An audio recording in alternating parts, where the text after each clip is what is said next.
આજના મિની બ્લોગમાં તમારા બધાને હાર્દિક સ્વાગત છે. અને આજે આપણે આવી ગયા છે પ્રાણી સંગ્રહાલય.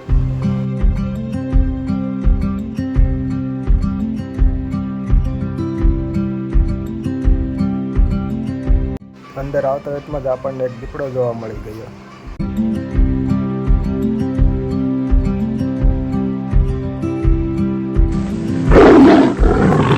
પછી આપણે ચાલતા થઈ ગયા જંગલના રાજા સિંહને જોવા માટે. પણ સિંહ હવે આરામ ઉપર હતો.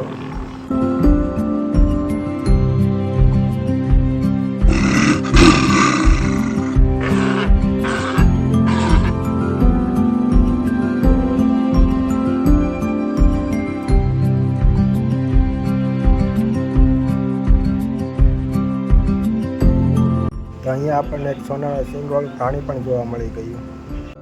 પછી આપણે આવી ગયા પક્ષી જોવા માટે.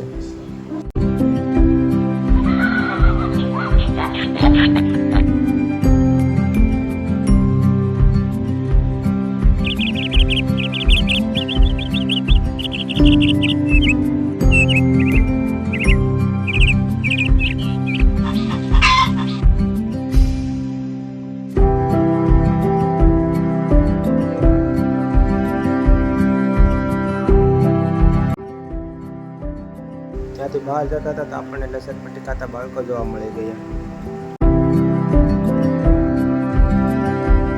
તમને મારો બ્લોગ સારો લાગ્યો હોય તો લાઈક કરી ચેનલને સબસ્ક્રાઈબ કરી લેજો.